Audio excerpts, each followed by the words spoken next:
ভূত তাড়াতে ওঝা ডাকা হয়, আর এবার এই ভুতুরে ভোটার তাড়াতে ওঝা হিসেবে এসআইআর, বিশেষ নিবিড় সংশোধনী। আর তা নিয়েই রাজ্যের শাসক দল তৃণমূল কংগ্রেস ভয় পাচ্ছে। তার কারণ শুধুমাত্র তৃণমূল কংগ্রেস বারবার বলছে এসআইআর হবে না, এসআইআর এ নাম বাদ যেন না যায়, হুঁশিয়ারি হুমকি দেওয়া হচ্ছে বিএলওদের। রাজ্য জুড়ে এই ভুতুরে ভোটার, ভুয়ো ভোটার, জাল ভোটার এতে ছেয়ে যাওয়ায় এসআইআর এবার এই ভুতুরে ভোটারের ওঝা। जैसे बिहार में 40 लाखों का ज्यादा आदमी को नाम निकाल दिया और बंगाल में भी करने वाला है। अगर करेगा तो घेराव कर्मसूची करेंगे, पूरा घेराव होगा, पूरा आंदोलन होगा। हम नाम काटने नहीं देंगे, हम नाम डालने नहीं देंगे। राज्य ठीक ठीक করছে ভুয়ো ভোটার। খোদ তৃণমূল কাউন্সিলরেরও দুটি ভোটার কার্ড। পশ্চিমবঙ্গেও বিহারের ভোট চুরি মডেল। ভোটার তালিকায় ডবল নাম, ডানকুনির কাউন্সিলরের নাম দু জায়গায়। এসআইআর হলে 1 কোটি নাম বাদ, তাই ভয় পাচ্ছেন মমতা। আমি 19 নম্বর ওয়ার্ডের কাউন্সিলর, ডানকুনি শহর তৃণমূল যুব কংগ্রেসের সভাপতি। আর 20 নম্বর ওয়ার্ড মানে জীবনী যেটা বলতে চাইছেন যে 194 চণ্ডীতলা বিধানসভা 194/297, 297 নম্বর বুথে আমার নাম আছে। ওটা আমার পুরনো বাড়ি, এখনো সেখানে আমার বাবা বাস করে। তালিকায় এমন নামও উঠছে যাদের এলাকাবাসী চেনেন না। প্রশাসনের কাছে অভিযোগ করেও লাভ হয়নি।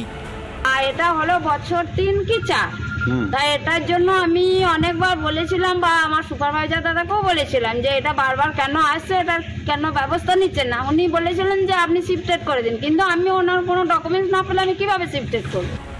শুধু ভুয়ো ভোটার নয়, তৃণমূলের কল্যাণে ভোটার তালিকায় দাঁড়াচ্ছেন 8-10 বছর আগের মৃতরাও। অন্তত ভোটার তালিকা তো তেমনই বলছে। শ্বশুর হয় ভগীরথ মন্ডল আর সুপদ আমার দেওর হয়। মরে গেছে সুপদ আর 8 বছর, আমার শ্বশুর মরে গেছে আর 4 বছর। তাহলে এই আপডেটেড ভোটার লিস্টে নামটা এলো কি করে? সেটা আমরা কি করব, আমাদের সব নেতা মন্ত্রী যারা আছে তারা জানে। হাউড়ি মন্ডল আপনার কে? আমার মা। তিনি মারা গেছেন? 8 বছর আগে মারা গেছে। তাহলে এই 2025-এর এই যে ভোটার লিস্ট, এতে জল করছে না, কিভাবে হলো? এটা কি করে বলি বলো তো বাবু, সব এখনকার ওই পার্টিগত ব্যাপার। আবার তো যে পার্টি এখন আছে সেই পার্টি ধরুন, অর্থাৎ তৃণমূল। শাশুড়ি মাতা উনি মারা গেছে কতদিন আগে? 15-16 বছর আগে। জানি রেশন দেয় না, ওনার নাম কেটে দিয়েছে।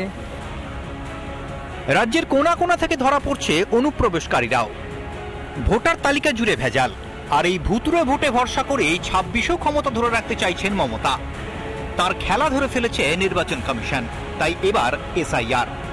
ভোটার লিস্টে বিগত 1-2 দশকে এত জল মিশিয়েছে যে রিভিশনটা হোক এটা তারা চাইছে না। মানে মৃত ভোটার বাদ যাবে তারা চায় না, মাইগ্রেটেড ভোটার বাদ যাবে তারা চায় না, রোহিঙ্গা অনুপ্রবেশকারী বাদ যাবে তারা চায় না। তাহলে আমি মানুষকে ঠিক করতে বলছি যে এসআইআর দরকার কিনা আপনারা ভেবে দেবেন। তালিকা সংশোধনী হলেই কারচুপি ফাঁস হবে তৃণমূলের, বাদ পড়বে মৃত ভুয়ো ভোটাররা। রাজ্য থেকে পাত্তারি গোটাতে হবে রোহিঙ্গাদের, আর সেটা হলেই তৃণমূলের খেলা শেষ। বাংলা থেকে বিদায় নিতে হবে জোড়া ফুলকে। তাই তো এসআইআর এর নামে কাঁপতে শুরু করেছেন মমতা। রিপাবলিক বাংলা।